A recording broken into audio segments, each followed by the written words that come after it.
दो आंखें, दो परिवारों, दो भाई बहनों में चुनाव करना शायद बेहद मुश्किल होगा। और ऐसी ही कुछ द्वंद, ऐसी ही कुछ दुविधा राहुल जी के सामने भी रही होगी जब उनको रायबरेली और वायनाड में से एक चुनना था। खैर, निर्णय हो चुका है और वो रायबरेली के सांसद बने रहेंगे। लेकिन जैसा कि उन्होंने वायनाड के लोगों से वादा किया था और कहा था, मैं ऐसा निर्णय लूंगा जिससे दोनों लोग खुश होंगे, वायनाड का प्रतिनिधित्व अब प्रियंका जी करेंगी। और सही भी है।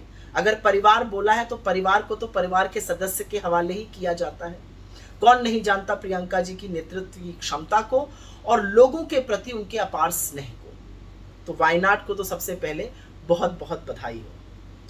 प्रियंका जी एक अकेली ऐसी हैं जिन्होंने पूरे चुनाव में नरेंद्र मोदी को निरुत्तर करके बार बार चुप कराया है, बोलती बंद कर दी है।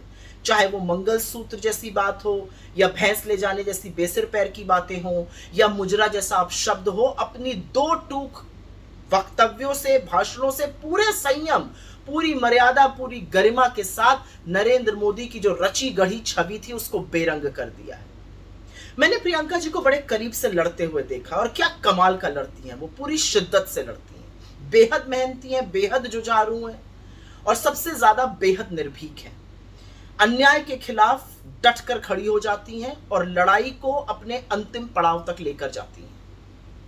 वो जितनी शिद्दत से लड़ती हैं उतनी ही बेपनाह मोहब्बत भी करती हैं। उनका कलेजा जो है वो बिल्कुल मोम जैसा है। किसी के खिलाफ अत्याचार सह नहीं सकती है, किसी के दुख को देखकर असहनीय हो जाता है, उसके लिए जरूर लड़ती हैं।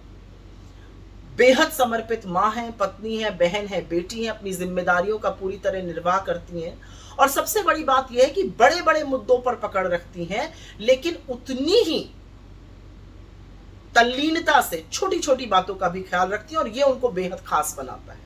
बहुत सारे लोगों में उनको इंदिरा जी की छवि नजर आती है। मुझे उनमें एक बहुत उन्मुक्त, बेपरवाह हंसती हुई, साहसी, सहृदय और संघर्ष करने वाली योद्धा नजर आती है। और इधर राहुल जी ने तो कमाल कर दिया।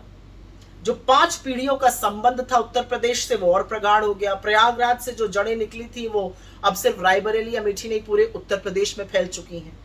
उनके इस नतीजे से बीजेपी के माथे पर पसीना आना लाजमी है, क्योंकि सीएसडीएस का एक सर्वे हुआ था जिसमें बताया गया था कि उत्तर प्रदेश में लोगों की जो प्रथम प्रधानमंत्री की चॉइस है वो राहुल जी हैं। मोदी, योगी सबसे कहीं आगे।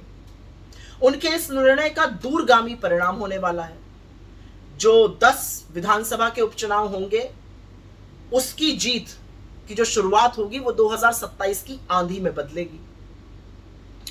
राहुल जी का यूपी में डटे रहना, जिस यूपी में बीजेपी हाफ हो चुकी है, उसको पूरी तरह से साफ कर देगा, इसमें मुझे कोई संदेह नहीं है।